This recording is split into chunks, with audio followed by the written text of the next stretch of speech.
Hello, আসসালামু আলাইকুম। আমি মাহমুদুল হাসান। আজকে আমি একটা টিপস দেবো আপনাদের যারা স্টুডেন্ট অথবা প্রফেশনাল আছেন। অনেক সময় আমরা ইউটিউবে লার্ন করার জন্য ইউটিউবে আটকায় যাই, কারণ ইউটিউবের অ্যালগরিদম হচ্ছে আপনি যে রিলেটেড ভিডিও দেখবেন সেই রিলেটেড ভিডিও আপনাকে শেষ হওয়ার সাথে সাথে আপনাকে রিকমেন্ড করবে যে আপনি একের পর এক দেখতেই থাকবেন। আপনার টাইম লস থেকে আপনি একটা টুলসের মাধ্যমে, একটা ক্রোম এক্সটেনশনের মাধ্যমে আপনি ডেস্কটপে সুন্দরভাবে মনোযোগ দিয়ে আপনি কাজ করতে পারবেন, আপনার টাইম সেভ হবে। সেজন্য আমরা এখন ডেস্কটপে চলে যাব। ডেস্কটপে যাওয়ার পরে ক্রোম ব্রাউজারে যাব। যাওয়ার পর প্রথমে আমরা গুগলে যাব। গুগলে যাওয়ার পর ইউটিউবে একটা টপিক ধরে আমি সার্চ করব। ধরুন আমি একটা কিছু লার্ন করতে যাচ্ছি, হাউ টু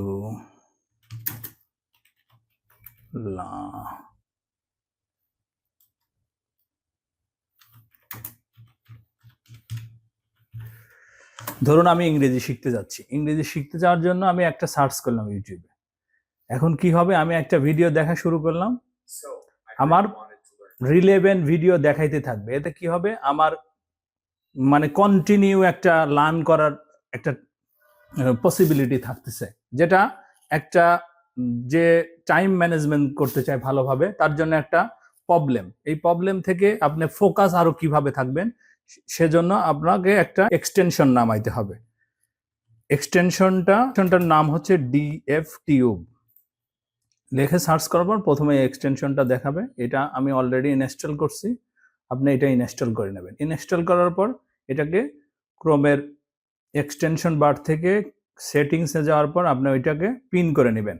পিন করার পর আমি সামনের দিকে চলে আসছে, এটাকে অ্যাক্টিভ মোডে নেবেন। অ্যাক্টিভ মোডে নেওয়ার পর এখান থেকে আপনার সেটিংসগুলো চেক করে, যে সেটিংসগুলো আপনার মনে হয় যে ইম্পর্টেন্ট সেই সেটিংসগুলো আপনি ঠিক করে দেবেন। ঠিক করে দেওয়ার পরে আপনি এবার দেখেন একটা মজা।